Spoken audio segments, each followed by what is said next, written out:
Welcome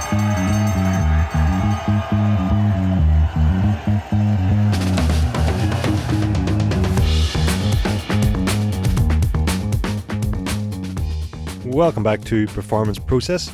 Our episode this week is long overdue. If there's anyone who knows the processes behind performance, it's this week's guest. He's a world, European and national champion, Olympic medalist, and some say the most aero man in cycling. So aero, in fact, some say you can see his vortices when he showers, and that the UCI once tried to ban his birth.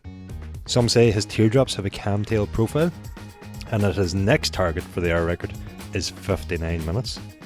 Others say he's the most MDA'd man in cycling, and apparently he bleeds flow viz. Some say his knees were inspired by humpback whales, and that the skin on his arms was actually the first dual layer technology.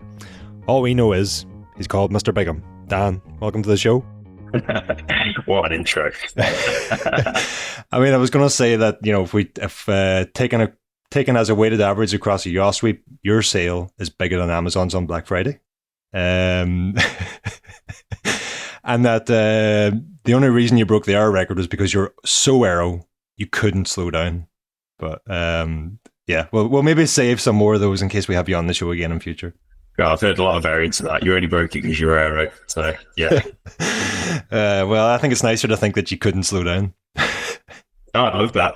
It would be great for the last few laps of an IP, but unfortunately not quite the case. Work to be done.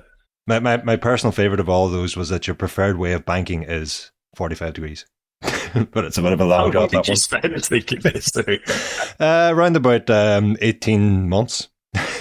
Yeah, I guess this isn't that long in the making. First time found a free afternoon. Yeah, you were a little bit busy there with the Olympics until now.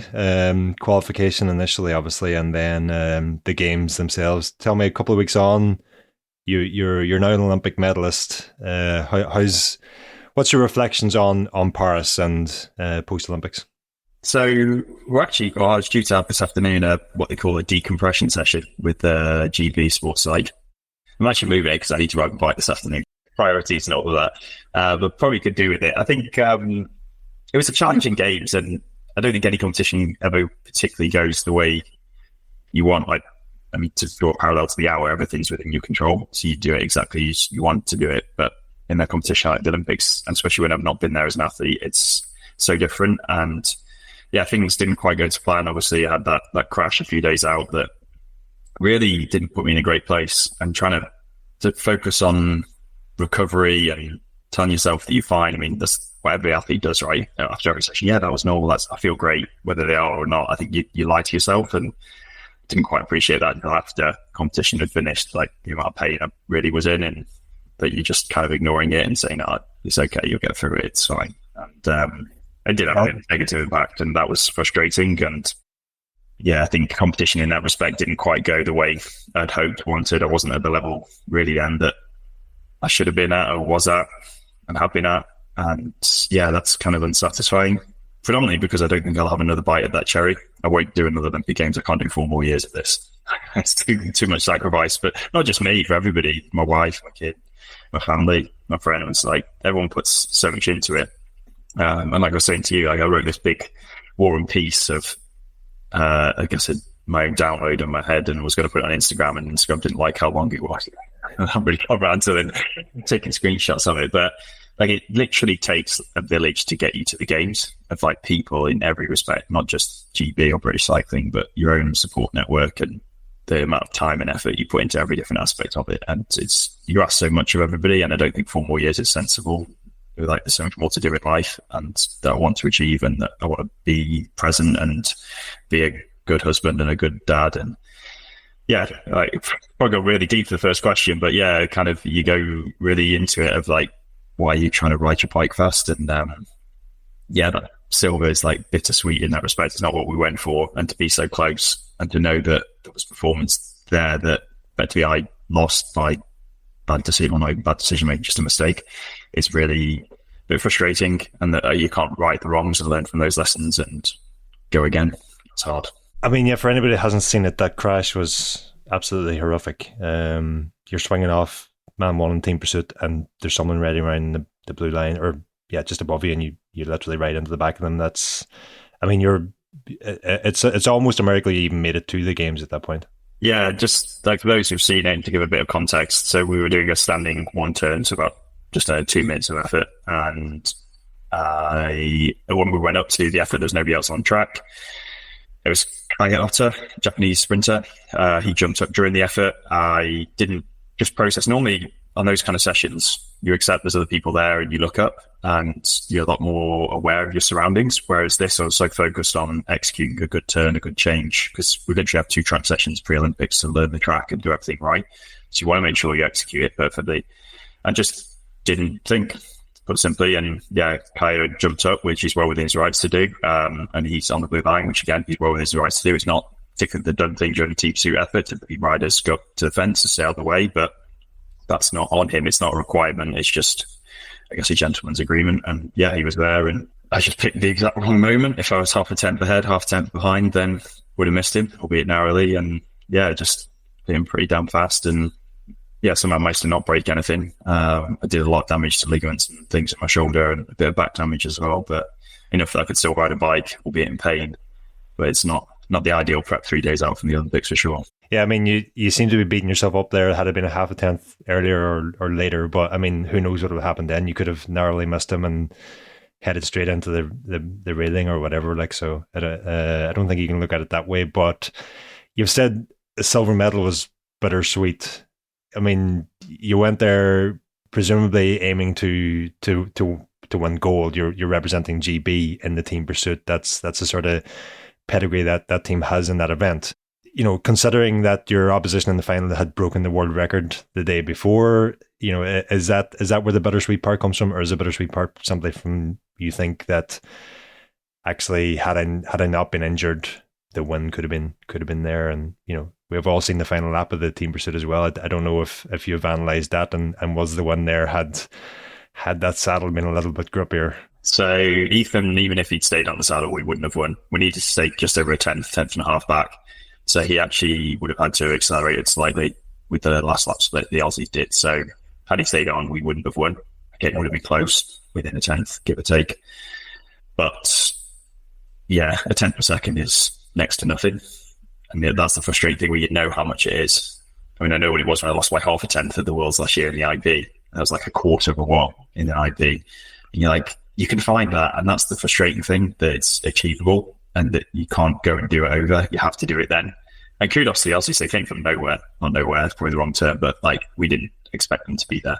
We thought it was the battle of Italy and Denmark. The Aussies were nowhere at that level in the home World Cup even, just a few months prior, but they really stepped up and legitimately like super impressive. Obviously, yeah, they'd ridden a world record, but you have to ride head to head, and conditions got a little bit slower by the final. Obviously, people carrying fatigue, etc. So I think we did a better ride than we did in the rounds, but obviously didn't quite come together. But even if it had, and we'd finished it off, it wouldn't have been enough.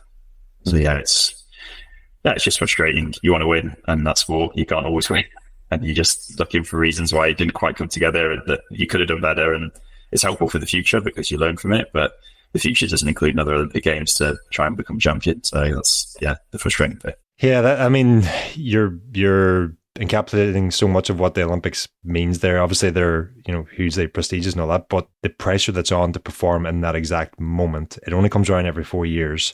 You only get one chance at it. It's not like a computer game where you can hit pause and replay or whatever and go again. Yeah, that's I think that really just puts it into context about it's just another bike ride, but also it's not as simple as just another bike ride, really, is it? Yeah, you kind of sit on this knife edge as well. Like, I mean, every event does to a degree, but like the longer events, you have a bit of wiggle room and you can have clarity of thought and have the opportunity to correct mistakes. Whereas the shorter you go, the faster you go, the more explosive it is, the less opportunity there is for error. And any errors just can put you out of contention. So you literally need to nail a perfect ride. And that's what we spoke a lot about. Like, we wanted to go there and execute really good, clean rides. We took great pride in doing that historically. A lot of our rides are very well paced, very well executed. We can string together, really good performances and understand each other's well and others well. But when, the balance swings a little bit in competition, and also you add in the fact that I didn't gain anywhere near as much in aerodynamics as the rest of the team. So suddenly, like, the pendulum swings to the others. And what I normally do is not a good barometer. And then you take power meters off as well because you focus on competition. So you don't have the numbers to crunch. You're suddenly like a bit in the dark. And that's, hard. And I think in hindsight, probably having power a bit more into competition or close to competition would have been somewhat of benefit. But it's it's a challenge. But every team goes through these kind of things. Where do you strike that balance of getting used to race equipment and forgetting about that versus actually trying to dial in, and how do you dial in? And some of it maybe we should have done earlier ahead of competition. So maybe had full race equipment 3 months out, 4 months out, but then you're taking away from R&D time because it's a limited cycle. It's 3 years this time, and to develop all this equipment and manufacture it and have it ready for everybody is a big old effort. So if you say actually we wanted 3 months earlier, how do you deal with that? Because something's got to give, and then do you end up with slower equipment because of it? So it's it's a big old problem. Every industry struggles with it, but it's probably interesting to give a bit more insight into how you go about that. Yeah, tell me, or just explain to me why you wouldn't have power in those days leading up. Could you not just stick a power meter on and then change your cranks on race day, or what's the thinking there? Predominantly aerodynamics and stiffness. So race cranks a lot stiffer and a lot more aero as well. And there isn't, at least currently, power meter on the market that hits all those numbers. I mean, at the end of the day, a stiff power meter would be a bad power meter. You actually need deflection to measure torque. So it's kind of you try to achieve opposite things. So you could get close, but a lot of it comes down to just keeping everything as you would race on race day. So the new Renishaw tie-sinted cranks, narrow Q factor and exact crank arm length, etc. So it was all as you were to race and to really get used to it. Probably in hindsight, big power data would have been helpful. And I'm guessing power meter pedals aren't really an option because you don't want to be changing pedals on race day.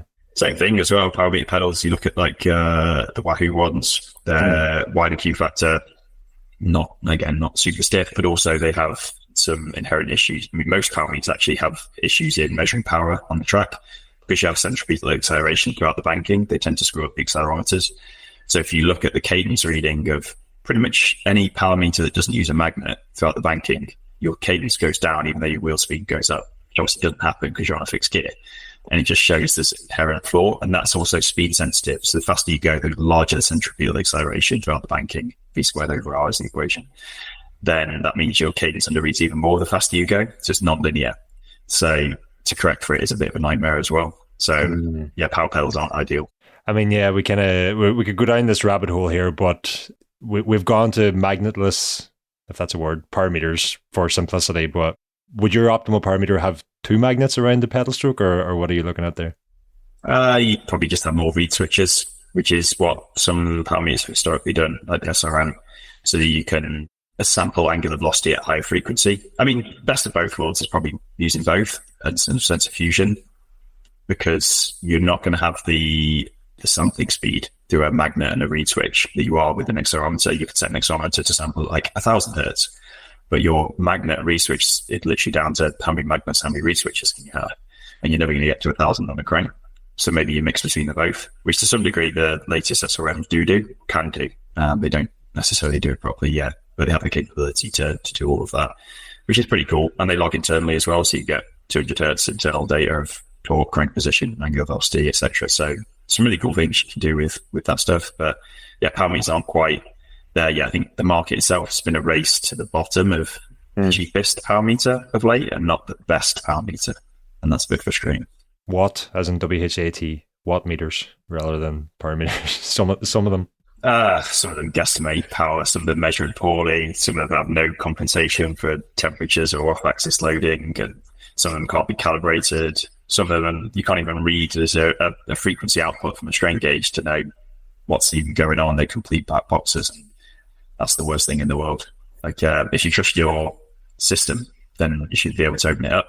If you're not doing it, then you're probably hiding something. I was going to say we'll dodge that rabbit hole. I think we did actually enter it, but let's quickly U-turn back out of it and get back to the Olympics. You'd said that it was a 3-year R&D cycle, which is shorter than normal. it was kind of actually just 2 years, given that everything had to be used and registered in competition before Glasgow last year. I mean, it was the same for everybody, but does that hamper in some way your preparation for the games? I quite like it. I don't think the system's perfect. I think the UCI, they've taken off a lot.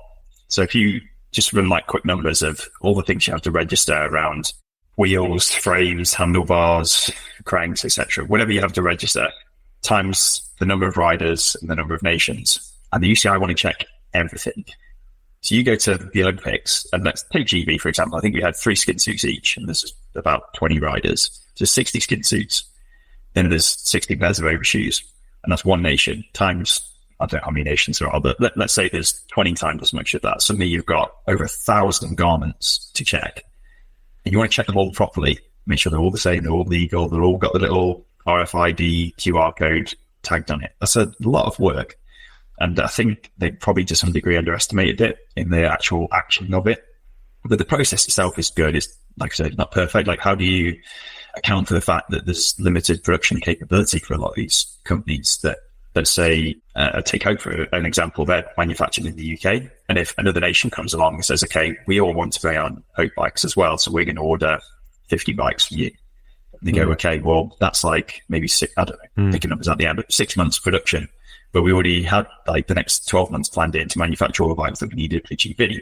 So how do you throw another 6 months in if you're only 12 months out from the games? And if maybe you can't scale up, maybe that's not possible, you can't afford to as a company.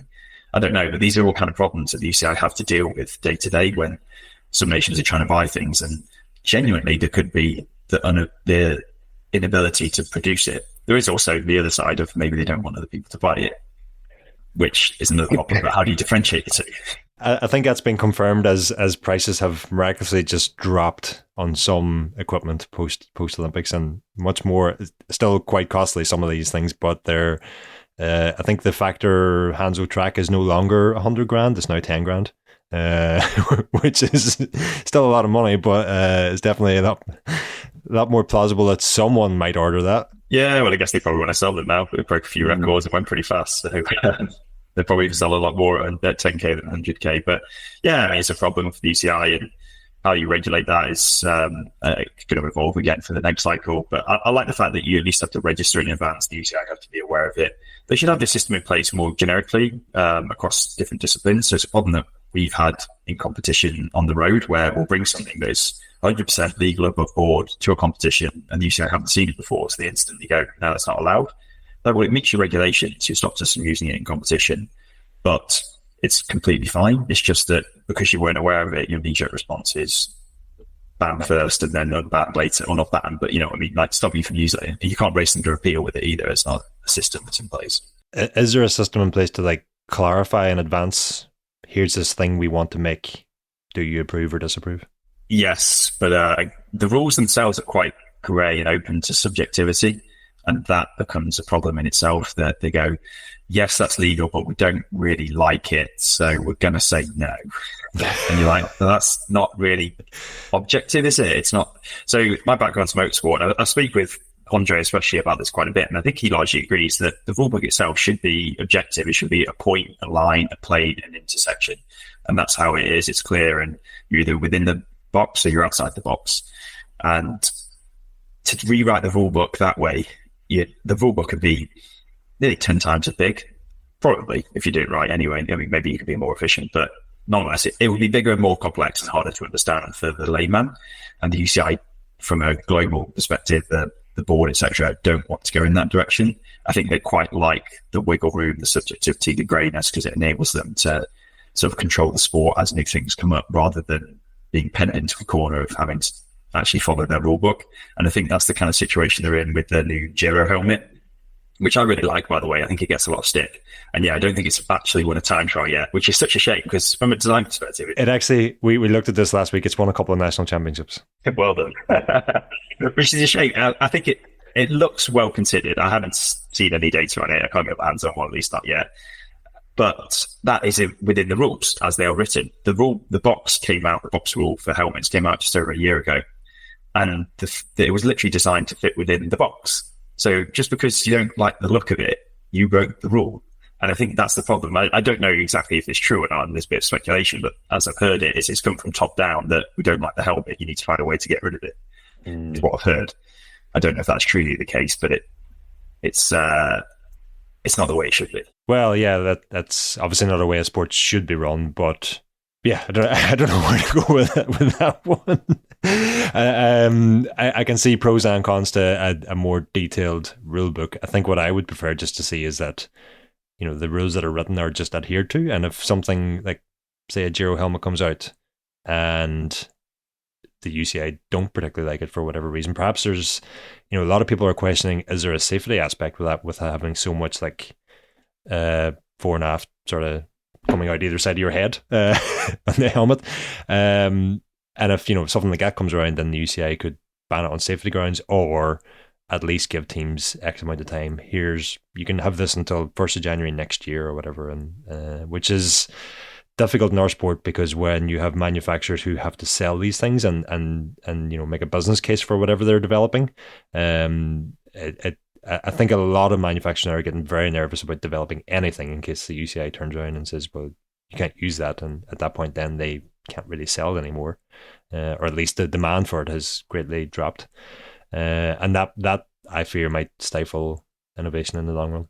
I think it does. So I've sat on a lot of WFSGI meetings, so it's the World Federation of Sporting Goods Industry, get that out, big mouthful, and they represent across lots of different sports, not just for cycling, but they have obviously a cycling department, and a lot of companies are part of that, who are part of them, so hence why I've sat on those meetings, and they effectively represent the manufacturers to the UCI. So the UCI have a question or a query or an idea around a new rule, largely it would go to the WFSGI to then speak with their members, then they can argue a case one way or another, which is actually a relatively good system. You obviously have to be a member of the WFSGI, and they're kind of lobbying group in that respect, but it's quite useful because you can somewhat direct it. But yeah, it's pretty clear on calls like that manufacturers are hesitant because they're worried that rules will change and you've got sunken costs, and what do you do if you've got 100+ K in tooling and now you can't sell the product because someone doesn't like how it looks, so they've decided to ban it? It's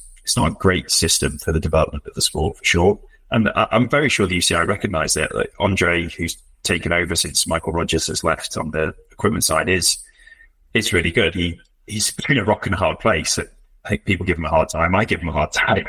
But he recognises it and he's trying, but he's struggling within what is still quite an old kind of archaic system with people who are a bit older and maybe don't understand so much on the technological engineering side, or even the marketing. They're just trying to protect the sport as they knew it and loved it 20, 30, 40 years ago, maybe. And the sport's evolving. If we want it to succeed, then it has to change. I think the manufacturers have a responsibility here too, not to piss the UCI off so much. I mean, if you're going to develop something like the new Giro Arrowhead or the specialized headsock, don't enforce that all your riders have to wear the thing, because it just, like, the headsock looked perfect on Remco. It looked terrible on Mikel Landa. You know, just two examples picked out of the sky, but, you know, it was obviously developed for Remco and not for Landa, and Landa's position, you know, it sits way up above his torso, and that, just let those guys who don't care, and especially the guys who are like not riding for GC, and the time trial day is just a stage to get through, like the sprinters, don't force them to wear a helmet that makes them look ridiculous. Try, you know, play the game both ways a little bit. I think, but then some of this comes down to the media, right? If less than 25% of the team embrace the new helmet because they're the only guys who managed to test it in the time frame, all kinds of skills, then media slate them, it can't be that great a helmet, 75% of the team aren't using it. Well, that's not really the case. It's just they've embraced a good engineering process to sign off on who should use it. But then people just read a crappy headline and go, don't want to buy that new helmet. Most of the team don't even want to use it. So it's, you're damned if you do, you're damned if you don't. I don't really know how you play that game. It's a hard one, right? Because you've got to sell the product. I struggle with that as an engineer. I want to make good products that sell off the fact they're good products and not be a salesman.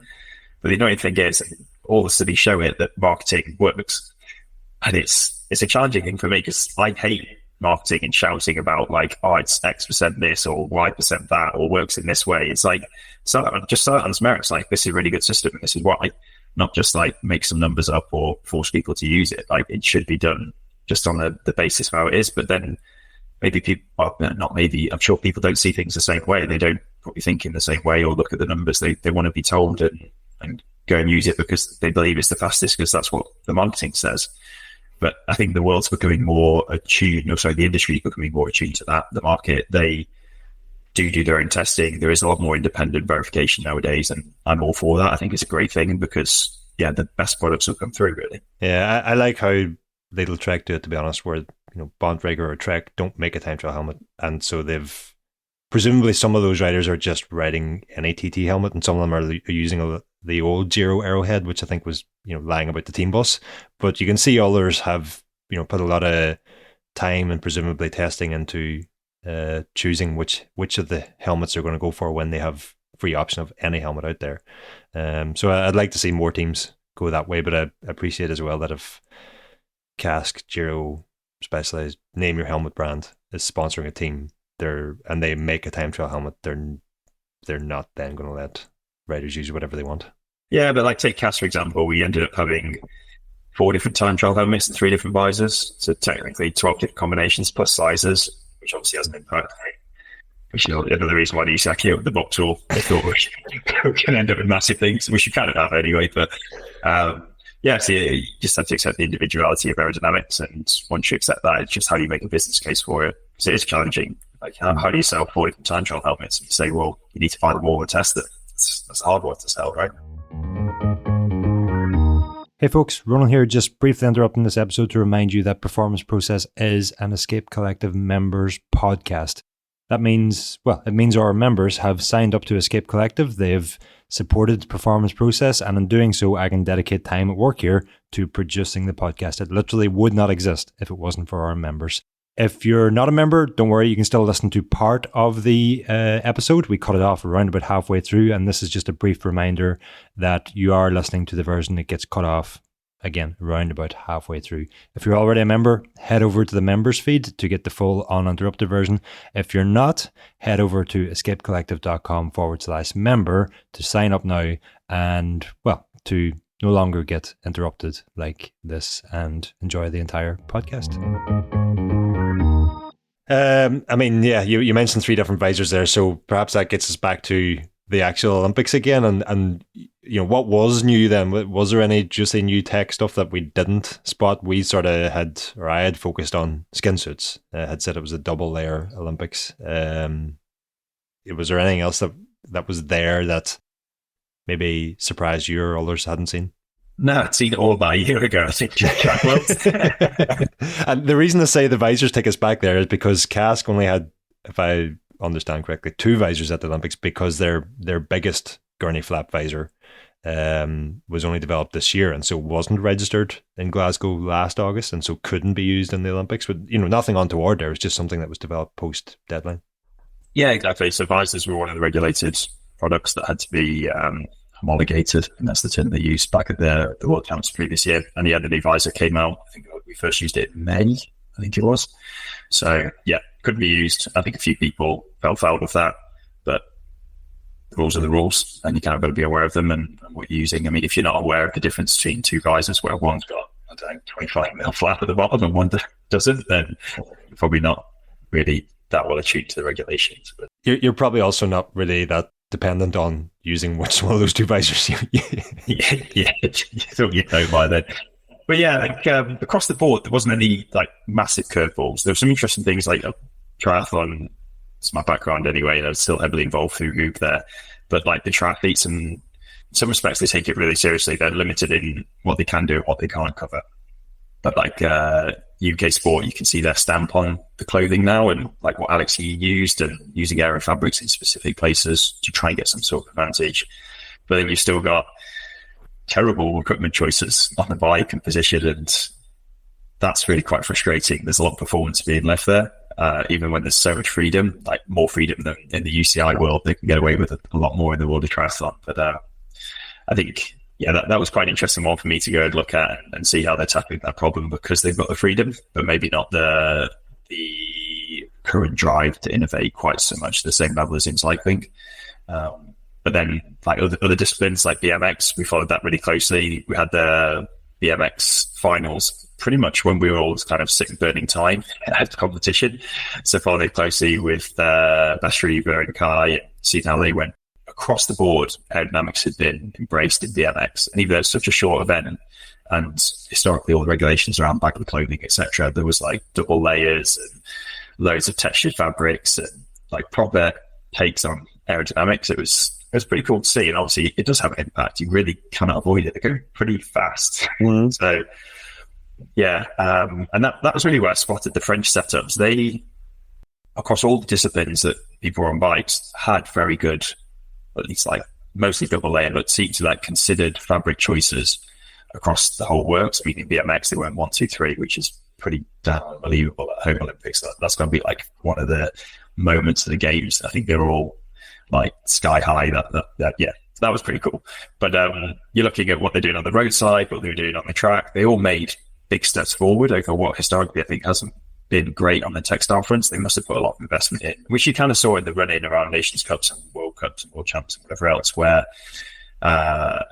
they were doing a lot more around the data collection. So they had some really interesting Z cranks with power meters built in, which you can't buy, which asked the question about where can I get one of them? And it was like, probably email this person. You can get one on the French national team. Yeah, exactly that. But they were doing a lot more data collection. I mean, they were throwing a lot at Home Olympics. They always had that new bike that took the Hope concept and took its own take on it. And the designer, whose name I've forgotten, actually put a lot of imagery up on Instagram of their development around their frame sets. They had like a skeleton bike, which is how a lot of bikes historically have been developed, like the original Cervelos with Broom and White. They had basically like a skeleton and clad it, which is how it's done in motorsport, really. You have like a skeleton car and you clad it with 3D printed components. So yeah, they did that, and then had a mannequin. I think had a full structural one as well, where they could change sections out. So maybe type printing, which probably wasn't cheap, but it looked really cool, really well considered as a setup. They were trying to go fast, and then sometimes they were like still using the same tube of the tires and the same carbon flat disc that they've used for the last 2, 3, 4 Olympics, maybe. So it's this weird, dichotomy between the two. But that kind of draws across to the whole Hope bike concept and how that's been embraced by the nations to varying degrees. So like FES at the last Olympics bought a semi-wide fork out. In fact, they went for quite a wide-ish fork, but not the entire way up the head tube section, and a wide-ish seat stay, but not the full height all the way up to the seat post. Hope, obviously, that's the concept that most have looked at. And you take the Toray, the Japanese bike, and looks like they've just 3D scanned it and designed it even cooler. There's loads of really nice bits I like about that. So like the fork, for example, has some tiny little airfoils on, some cambered airfoils, and the fork itself is cambered outwashing. So you've got outwashing and upwashing. So they're trying to generate some wake off the back of that onto the legs. But then also it falls in very tight to the disc wheel, whereas you look at the Hope and it stays wide and then turns 90 degrees. So that was kind of a different take. They went with a very, very flat, wide seat post, whereas Hope and Look both went for a split seat post design. So rather than keeping the concept the entire way, they blended the seat stays back in and then went for a flat seat post. So the seat post actually has a lot of drag. I don't think people quite appreciate. Well, maybe on the Japanese team, they're all quite small riders, so there wasn't really much seat post there. So maybe when they 3D scanned everybody, did the CAD and were like, okay, well, we've got a split seat post that's 2 centimeters long. Let's not waste our time. Maybe that was the approach. I don't know. But because there's so much drag there, which is one of the reasons for the Our Record project, we had the divercles on the seat post and seat tube, trying to control that separation. And that split seat post is just another way of tackling it, that you move those airfoils out at that onset flow angle and put them into the wake of the legs. And it's not dissimilar to the seat stays, where they're basically working as like a splitter plate. So behind your legs, you have what's called a Kalman vortex street. So in simple terms, you have alternating vortices being shed, and by putting a splitter in there, you disrupt the vortices. They create a lot of huge drag. So it's a very effective mechanism for drag reduction. Interestingly, that seat stays can be full bike width, and I think Look took that approach. So when you look at their prototype bikes, they went full width on the seat post as well. But yet the production ones were 80 mil wide, and same with the Hope bike. So I wonder if the UCI have said, actually, we don't think that rule applies in that area. And even though you think it does, we don't. So you're going to have to make your seat post narrower. Just to clarify on that, the UCI rule on maximum width of the bike, I can't remember off the top of my head, is it like 46 centimeters or something? I can't remember what it is, but what the UCI is saying there is that refers to the handlebars, not the seat stays. Yeah. So well, the fork and the seat stage, can be, I think it's 35. Okay. I think. I'll have to check. But I don't know that. But anyway, but then the seat post has to be 80. Okay. But as you read the rules, it doesn't really read that way. Okay. Okay. So it's not even what I had. Yeah. I was completely incorrect there. It's not like an overall width that the handlebars have to fit within, and you couldn't read it that your seat stays could be as wide as your handlebars in. Let's go back to the earlier point. UCI like a bit of wiggle room. Okay. It's probably worth also just touching on, you've briefly described there, like the seat stays are working like a splitter plate. What's the idea behind the front forks there? Because that was one thing, that was the most anticipated thing for me at the Olympics, was would Dan Bigham ride the Pinarello Bolide HR 3D bike that you used in the air record, or would you ride the Team GB Hope bike? You rode the Hope, so tell me, did you have to do that, or was it faster? So I'm tied up in NDA, so I'm not entirely sure what I'm allowed to say. It's quite a funny world in that respect. I don't think it was a deficit, no. I think I was about to say, give or take. And the bike itself handled much better. It was different for sure. Like the head tube, the whole geometry is quite different, but it's also a lot stiffer and lighter. It's been designed for that purpose of going fast on the track, and a lot of thought's gone into layups and making sure that it handles well. Whereas the hour record bike was more of a TT bike, printed really quickly to get it to the start line, really. So my hour record bike or my track bike is 10.2 kilos. So it's probably the heaviest bike by some margin on the start line. And considering you're having to accelerate up to, give or take, 68k an hour, there's obviously a lot of energy in those additional few kilos versus a Hope bike that's nudging close to the weight limit. So are they that light, yeah? Heading that way, they're not quite. I think they used to be at 6.7. I can't remember the exact numbers this year. The weight went up slightly with the tyres going clincher over tubular. People will probably be screaming at their earphones right now saying, we've heard that weight doesn't matter on the track, but that initial phase, getting up to speed, you're saying it actually makes a big difference. Especially when you're close to not getting on. Okay. Just funny, I used to be a bad one. And John Archibald, when he was 4, used to be screaming, it's so hard, I'm going full gas and can't get on. Like, just ride harder. And now, having trained a lot more on the aerobic side and less on the sprint side, I've lost a lot of that top end. And now, the shoes on the other foot, and I appreciate the pain that John used to go through. But the stress as well of seeing the guys ride away on the back straight, and there's nothing you can do about it. I mean, I did address it. My peak power post-hour record was like just over 1,000 watts, and it used to be about 1,600. So a lot of that came to just not training it for about 2 years, use it or lose it kind of approach. And then it was a hard graft to get it back to like have goals of crack 1,100, crack 1,200, crack 1,300 just before. In fact, my 2 warm-ups before our practice runs back in Manchester in Newport, I nearly cracked 1,400, which would have been a PB for me for that like last few years. So I worked most of it back, but it was hard. And let's dodge another rabbit hole here, because we do have training coming up later in this podcast. But is that gym work, or how are you getting that peak power back? Gym and sprinting. Lots of sprinting. So TT bike set up on the Le Monde here.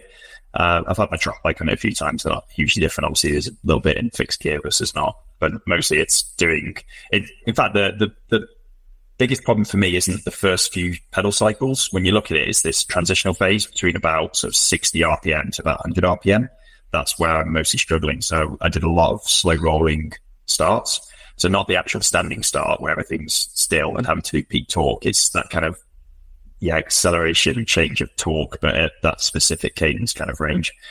And gym work, which I've got 2 bulging discs in my back. So I'm quite limited. I can't easily do squats and deadlifts.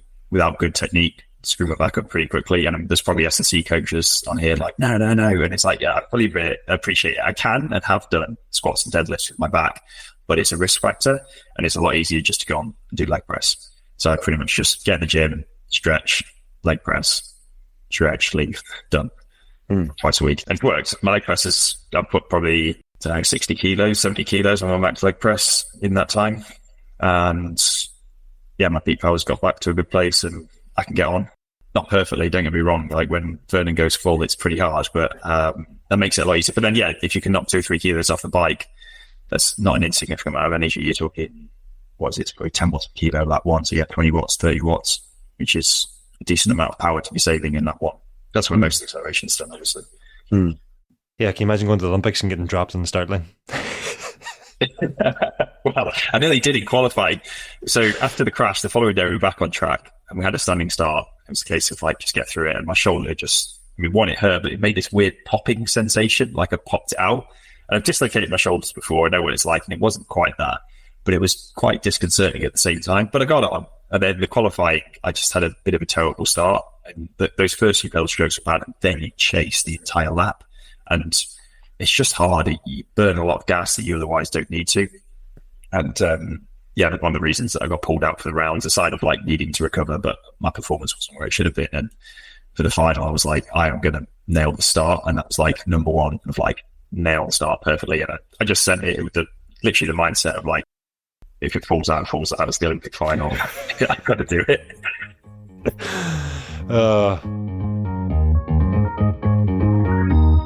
Okay, folks, that's where we're cutting off the free version of this podcast this week. Just a reminder, if you head over to escapecollective.com/member, you can sign up now and you can get the entire podcast uninterrupted. You'll not have me butting in to cut you off or to remind you that you're not yet a member. And in doing so, you will be helping to ensure this podcast continues for many more episodes and months and years to come. So head over escapecollective.com/member now to sign up to Escape Collective and to get the entire episode of Performance Process along with all of the other podcasts and written content that we publish on our website.